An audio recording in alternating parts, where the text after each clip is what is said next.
Pemirsa, Bupati Kaimana, Papua Barat bernama Freddy T menjadi kepala daerah pertama dari etnis Tionghoa. Selama menjabat menjadi Bupati Kaimana, Freddy T membuat beberapa proyek yang membangun kualitas hidup warganya. Seperti bedah rumah per desa dengan nilai 4 miliar rupiah dan program pendidikan gratis 15 tahun untuk anak-anak di Kaimana. Freddy T adalah bupati pertama dari etnis Tionghoa di tanah Papua, tepatnya di wilayah Kabupaten Kaimana. Meski memiliki latar belakang etnis Tionghoa, namun Freddy T mampu menyatukan hati masyarakat dalam kebersamaan tanpa melihat perbedaan sara. Mengemban tugas sebagai bupati periode 2021-2024, berbagai proyek di Kaimana ia bangun untuk warganya. Salah satunya adalah proyek renovasi rumah di Kampung Maimai, Kabupaten Kaimana dengan nilai pembangunan 4 miliar rupiah per desa atau per kampung di Papua Barat. Tak hanya itu, Freddy T juga memberikan pendidikan gratis bagi anak-anak Kabupaten Kaimana selama 15 tahun dari PAUD hingga jenjang SMA. Ia juga membangun 64 tower atau BTS untuk membangun jaringan komunikasi dan internet bagi warga Kaimana. Hal ini bertujuan untuk meningkatkan akses pendidikan, kesehatan, dan ekonomi di Kabupaten Kaimana. Program yang mendukung warga lokal ini pun membuat Bupati Kabupaten Kaimana menerima 3 penghargaan dari Badan Kepegawaian Nasional Republik Indonesia atau BKNRI. Ya, untuk membahasnya lebih lanjut, saat ini kami telah bersama dengan Bapak Freddy T, Bupati Kabupaten Kaimana, Provinsi Papua Barat. Kita langsung sapa narasumber kita hari ini. Selamat siang Pak Freddy T. Sebelumnya terima kasih telah berkenan hadir di Halo Indonesia. Apa kabarnya Pak Freddy? Ya, selamat siang. Kabarnya baik Pak Andrew. Dan juga terima kasih telah mengundang kami untuk hadir di DAI TV sini. Sama-sama, kami juga berterima kasih kembali. Pak Freddy, kita langsung saja berdiskusi. Pak Freddy adalah satu-satunya atau pertama kali kepala daerah dari keturunan etnis Tionghoa menjadi bupati di Kabupaten Kaimana. Ini luar biasa sekali ya, dipercaya oleh warganya untuk memimpin daerahnya di Kaimana. Boleh diceritakan Pak Freddy, sebetulnya bagaimana wilayah Kaimana ini dari sisi toleransinya, kemudian pluralismenya sehingga bisa begitu toleran dan memilih Pak Freddy untuk menjadi bupati di Kaimana? Ya, pertama mungkin saya gambarkan dulu kondisi Kabupaten Kaimana. Kabupaten Kaimana ini salah satu kabupaten pemekaran dari Kabupaten Fakfak. Lahir Kabupaten Kaimana itu pada tahun 2003. Kabupaten Kaimana luasnya sendiri kurang lebih 37.000 km persegi. Itu ada luas lautan dan luas daratan. Kurang lebih 55-45. 55 itu luas daratan, 45 lautan. Kita terdiri dari 7 distrik dan 84 kampung.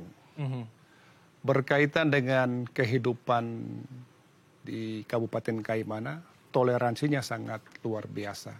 Pluralismenya luar biasa. Itu sudah terbentuk dari grandfather kita, orang tua-tua kita, berkaitan dengan toleransi ini.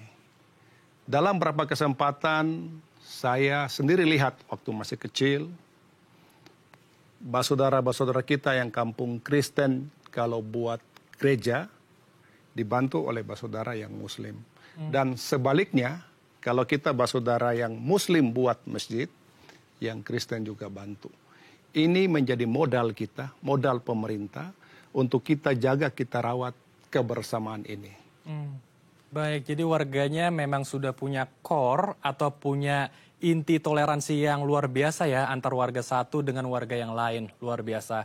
Saya masih ingin mengenal lebih dalam, mungkin pemirsa di rumah juga penasaran ya dengan sosok Pak Freddy yang luar biasa menjadi pemimpin daerah. Kalau kita berbicara tentang etnis Tionghoa, ini biasanya mereka lebih suka memilih pekerjaan menjadi businessman, menjadi pengusaha atau sebuah pekerjaan yang bisa meraup banyak cuan begitu ya di bidang ekonomi, Pak Freddy. Tapi Pak Freddy terpanggil untuk menjadi pemimpin, menjadi kepala daerah di Kabupaten Kaimana. Apa yang membuat Pak Freddy terpanggil? Ya, jadi begini Pak Endro. Pertama, komunitas kita orang keturunan Tionghoa di Kaimana itu tidak banyak. Penduduk Kaimana kurang lebih 45.000. Kalau kita break orang keturunan orang Tionghoa itu di Kaimana kurang lebih mungkin 200 kakak. 200 kakak jadi tidak banyak ini. Yeah. Berkaitan dengan pertanyaan tadi, rata-rata pemahaman orang Chinese itu lebih cenderung kepada usaha, ekonomi ya. Saya sekali lagi pilihan hidup sampai jadi bupati ini saya bilang mengalir seperti air saja. Artinya kita harus tahu bahwa Tuhan yang mengatur ini semua. Jadi perjalanan saya mau jadi seorang pengusaha saja itu tidak pernah dalam satu mimpi atau cita-cita. Bahkan mau jadi kepala daerah ini. Tapi dalam hidup kita berproses dan kita tidak pernah harus menyerah dengan hidup ini. Nah, puji Tuhan, hari ini kita diberikan amanah oleh masyarakat Kaimana. Keterpanggilan saya menjadi kepala daerah itu karena selama ini, baik dari orang tua saya dan saya, kita sudah berterima kasih kepada negeri, kepada tanah Papua ini sudah berikan kita berkat dan rezeki. Sudah tentu sebagai manusia, kita ingin bekerja dengan kasih, bekerja dengan yang baik, untuk membangun tanah Papua yang kita cintai ini. Karena tanah Papua bagi saya, itulah titik darah saya. Saya lahir di situ, kalaupun saya dipanggil menghadap Yang Maha Kuasa, saya juga di situ. Jadi kita harus merasa memiliki, mencintai negeri di mana kita dilahir, kita dibesarkan, dan kita mendapat rezeki hidup dari situ. Jadi ini keterpanggilan saya mau bekerja, menyerahkan diri saya untuk tanah Papua, khususnya Kabupaten Kaimana. Baik, luar biasa sekali. Jadi ini kalau saya tarik garis kesimpulannya, diberkati untuk memberkati ya. Luar biasa sekali. Jadi terpanggil untuk bisa menjadi manfaat bagi orang banyak. Nah, berbicara tentang manfaat, ada tentu program, visi dan misi kepala daerah ya. Salah satu visi atau misi dari Pak Freddy yang luar biasa yang saya dengar adalah membangun kampung, membedah rumah-rumah di daerah Kabupaten Kaimana dengan total biaya 4 miliar rupiah per kampung atau per desa. Ini jumlahnya nggak sedikit Pak Freddy. Ini sebetulnya konsepnya seperti apa dan sebenarnya bagaimana kondisi sosial dan ekonomi warga di Kaimana, Pak Freddy? Iya, jadi yang jelas program 4 miliar rehab rumah untuk satu kampung. Ya. Ini menjadi salah satu program unggulan yang mana menjadi inspirasi saya sebelum jadi bupati. Kan orang tua saya ini pedagang kampung. Hidup dari kampung ke kampung, begitupun saya. Sehingga saya sangat mengenal kehidupan masyarakat di kampung itu apa yang menjadi keinginan mereka. Waktu jadi calon kepala daerah, program ini saya sampaikan. Sudah tentu kalangan lawan sebelah itu dengan bahasa mereka itu nggak mungkin itu program tipu-tipu. Ya, karena sekali lagi dalam mengolah pemerintah itu mereka bilang ada kisi-kisi, ada aturan dan ada regulasi. Tapi itu sudah menjadi niat saya. Anggaran yang ada, saya akan fokuskan ke situ. Dan hari ini saya buktikan. Ya, di tahun 2021, saya programkan 4 kampung. Di tahun 2022, yang baru berakhir kemarin, 26 kampung. Sudah 30. Di tahun 2023 ini 27 kampung. Berarti sudah 57. Sisanya 27 saya akan selesaikan di tahun 2024. Jadi 84 kampung ini masyarakat sudah menikmati program 4 miliar rehab rumah. Wah, luar biasa sekali. Lalu seperti apa proses perubahan rumahnya atau bedah rumah ini? Dan kondisi rumah sebelumnya memang seperti apa, Pak Freddy? Apakah betul-betul jauh dari kata modern seperti ya rumah-rumah yang ada di kota? Baik. Kalau di kampung rumah ini banyak ya, mohon maaf. Kita punya basudara kerja sebagai petani, kerja sebagai nelayan. Penghasilan mereka membangun satu rumah batu, rumah perbanian itu sangat susah. Kalaupun penghasilan ada paling mungkin bisa beli seng, lantai juga lantai tanah, mungkin belum punya pintu jendela.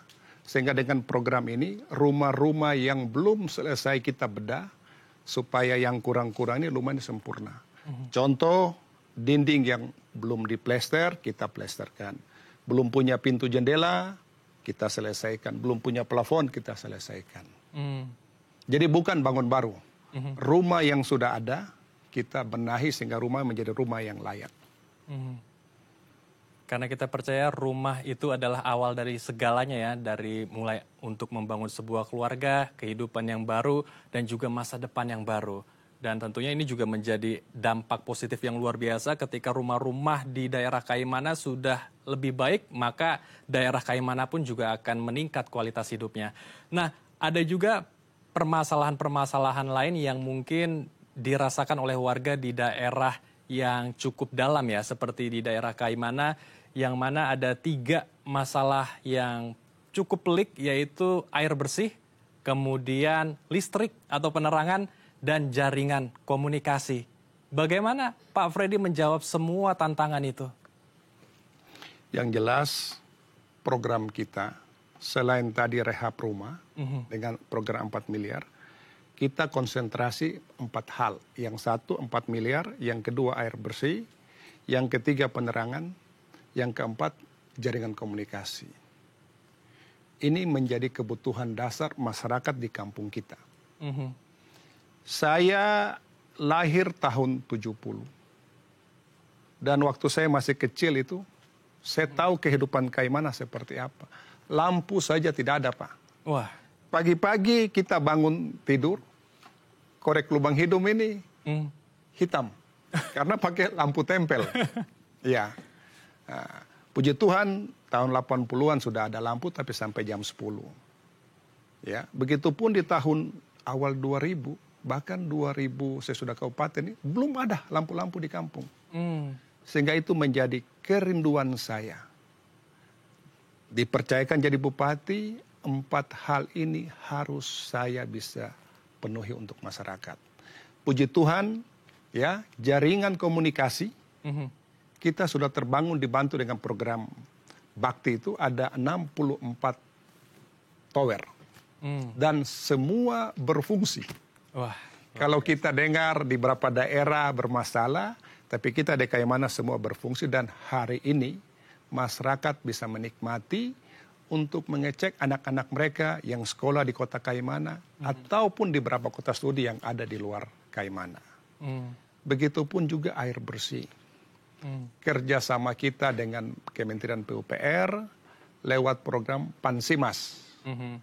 Saya di 2021 mendapat penghargaan program Pansimas ini, ya, karena dalam pengelolaan ini melibatkan masyarakat.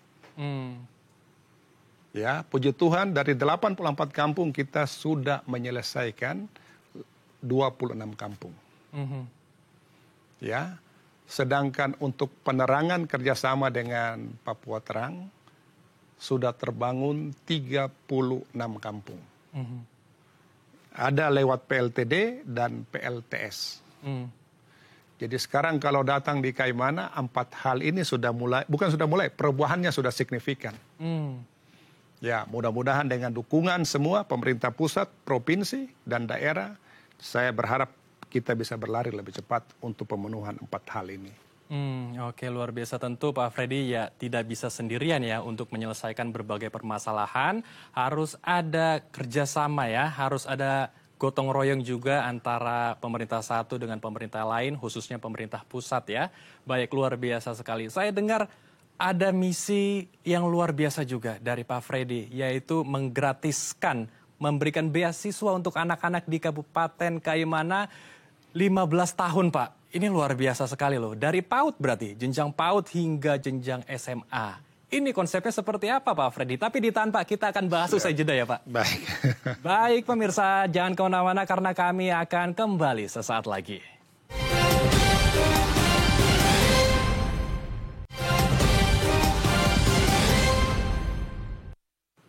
Terima kasih pemirsa, Anda masih bersama kami di Halo Indonesia. Kita akan melanjutkan perbincangan hangat kita bersama dengan Bapak Freddy T selaku Bupati dari Kabupaten Kaimana, Provinsi Papua Barat. Kita langsung lanjutkan diskusi kita, Pak Freddy T. Melanjutkan pertanyaan saya di segmen sebelumnya. Dari program Pak Freddy menjabat menjadi Bupati, ada program yang sangat luar biasa sekali, yaitu beasiswa 15 tahun untuk anak-anak di Kaimana. Ini mulai dari jenjang PAUD hingga jenjang SMA. Ini konsepnya bagaimana, Pak Freddy? Apakah semua anak bisa mendapatkan dengan gratis mulai dari baju, kemudian uang sekolah dan buku-buku, Pak Freddy? Iya, jadi saya cerita sedikit. Saya dilantik 26 April 2021. Anggaran 2021 itu sudah dibahas oleh pemerintah sebelumnya. Di awal tahun ajaran baru di bulan Juni-Juli, saya kedatangan tamu. Tamu ini orang asli. Datang mengeluh sejumlah biaya yang dipungut oleh sekolah. Di luar SPP ya. Tahun ajaran baru mungkin ada seragam, buku dan lain-lain. Itu bervariasi. Ada 1,5 juta sampai 1,7. Tergantung jenjang. Saya sendiri begitu dengar seperti itu, sudah tentu hati saya terharu. Saya tidak mau anak-anak asli Papua mau sekolah saja tidak bisa karena menyangkut beban ini. Sudah tentu di awal-awal ini kan saya masih belajar juga. Ya. Saya punya bagian keuangan, saya diskusi. Bagaimana anggaran kalau nanti kita bijaki untuk bantu biaya ini seperti apa.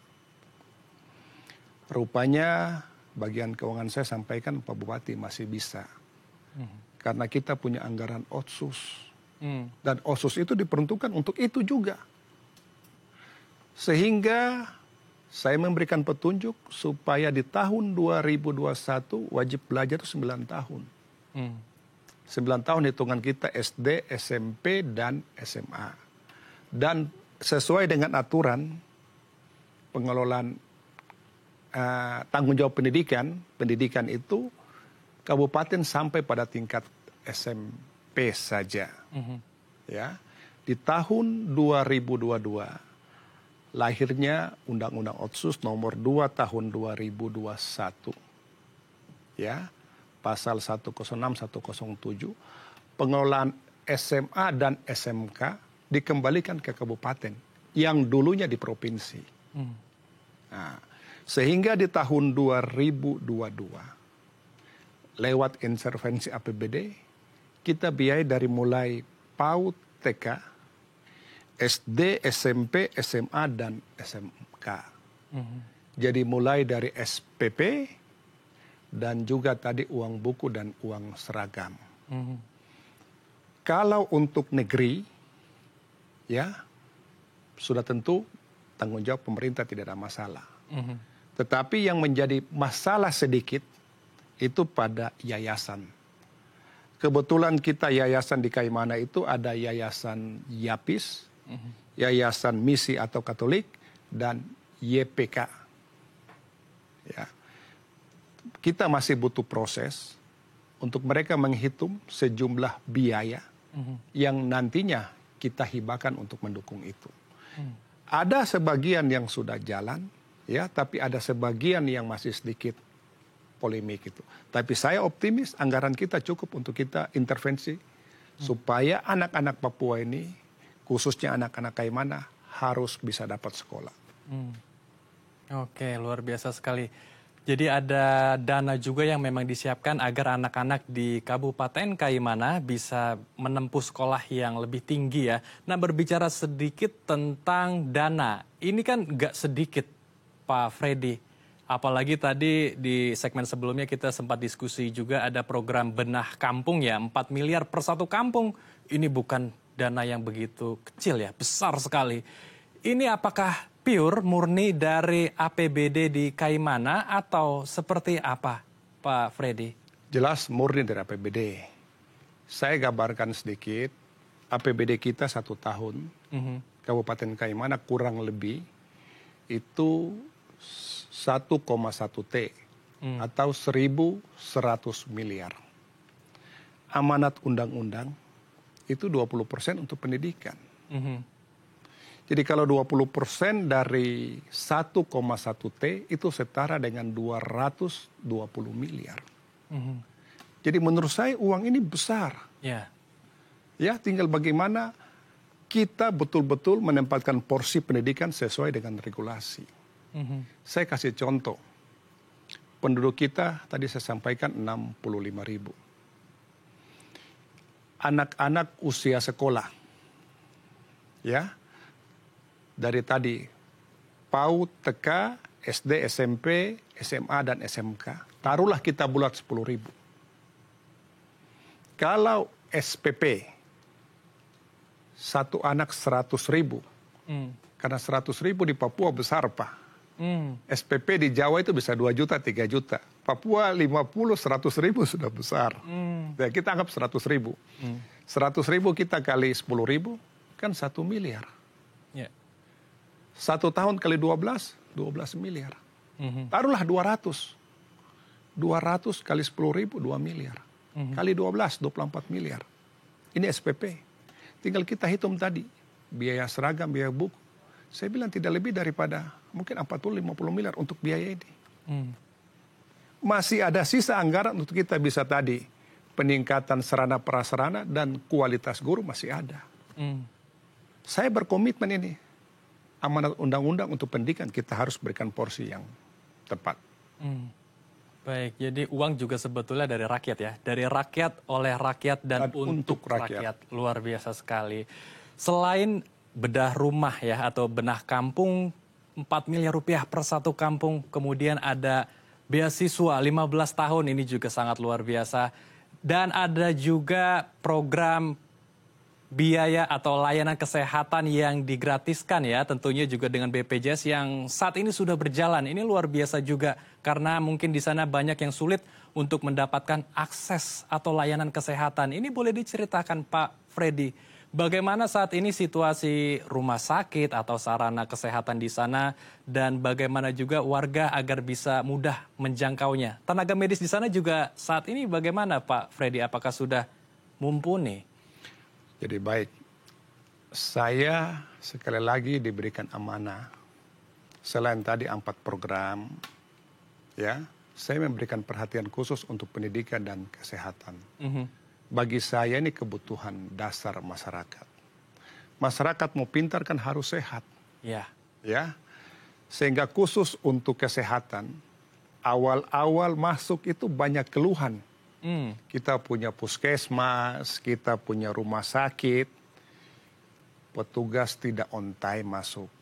Bahkan di daerah-daerah terpencil tidak pernah juga bertugas dengan waktu yang jelas. Kadang turun kota bisa berlama-lama. Begitupun rumah sakit di kota. Awal-awal baca keluh kesah dari masyarakat. Obat kurang lah, dokter tidak ada. Tapi hari ini saya bilang belum sempurna. Tapi saya mau katakan sudah lebih baik. Yang berikut intervensi saya ya lewat jaminan kepada masyarakat itu ada jaminan BPJS Kesehatan dan jaminan BPJS Tenaga Kerja.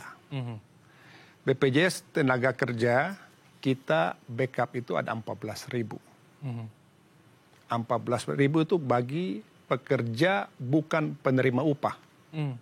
Jadi masyarakat Papua yang tidak bekerja, kita pakai PBD membayar asuransi mereka.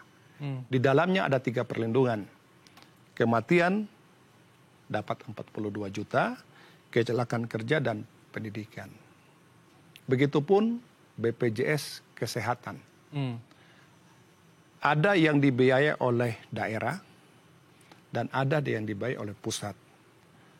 Tahun 2023 ini kita sudah di backup 42.000 jiwa untuk masyarakat di luar ASN, TNI, dan Polri. Jadi saya lihat ini sudah cukup luar biasa. Kalaupun ada kurang-kurang, sekali lagi ada sebagian masyarakat belum mereka punya data KTP. Ini memang PR kita karena akses jangkauan itu masih jauh. Ya, tapi secara bertahap kita akan selesaikan dulu masalah pendataan untuk NIK ini. Karena kita mendaftar mereka untuk 2 program kan harus lewat data Dukcapil. Oke, luar biasa. Tetapi sudah ada upaya yang dilakukan oleh Pak Freddy dengan tim di sana ya, agar semua kota atau semua penduduk di Kaimana bisa lebih baik dan lebih maju lagi.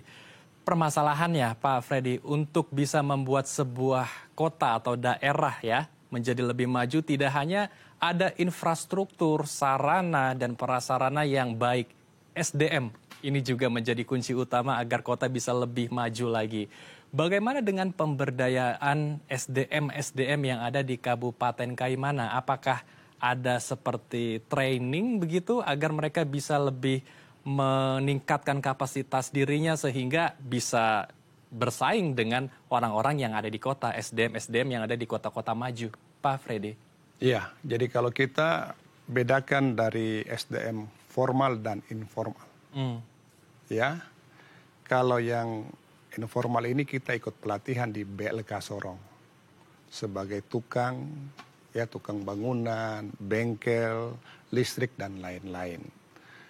Sedangkan yang formal ini nanti lihat saya konsen sekali kerjasama dengan beberapa perguruan tinggi di Jawa, ya, baik itu di Bali sendiri, di Surabaya dengan UK Petra, di Kediri, dan sejumlah perguruan tinggi Islam di Jawa Tengah.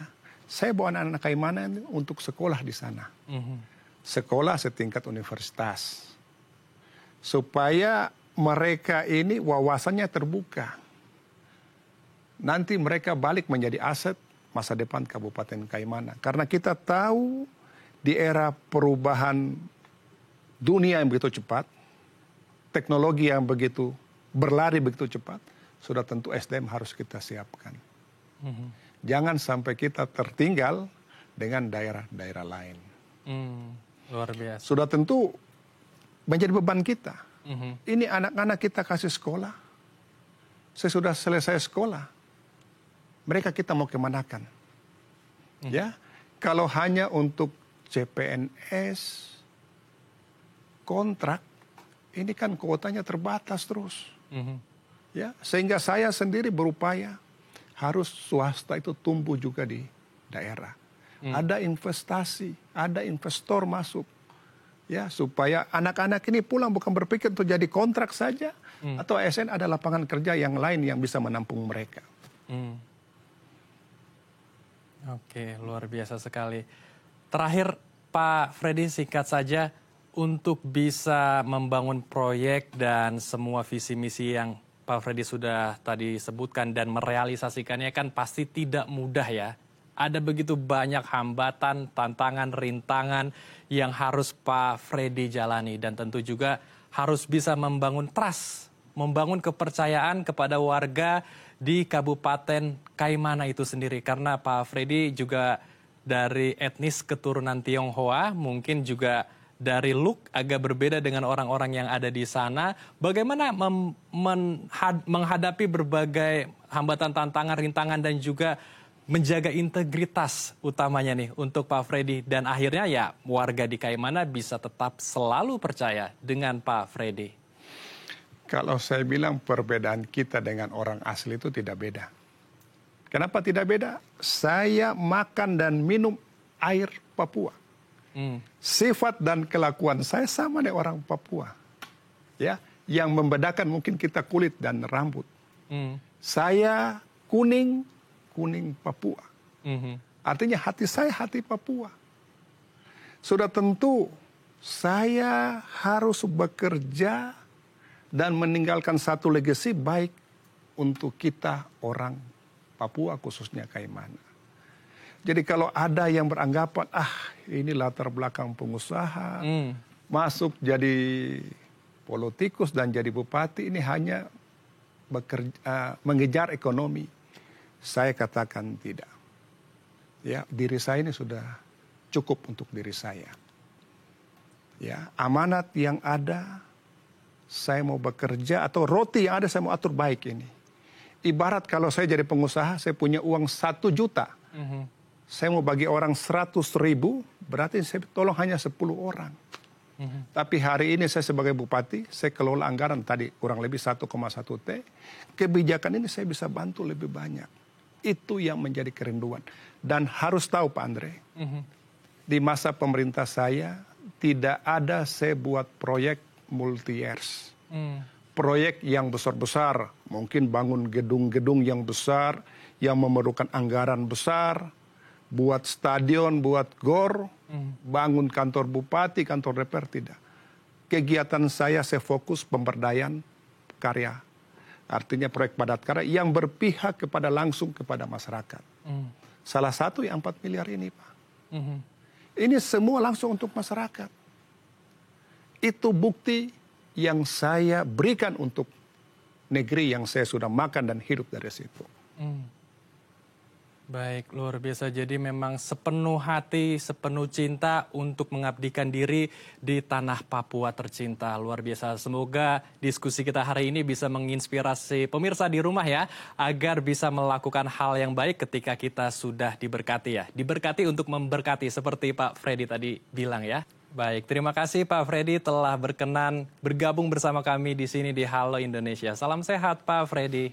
Baik, terima kasih juga. Salam sehat untuk pemirsa semua. Baik pemirsa, jangan kemana-mana karena kami masih memiliki berbagai informasi menarik dan inspiratif lainnya. Tetap bersama kami di Halo Indonesia.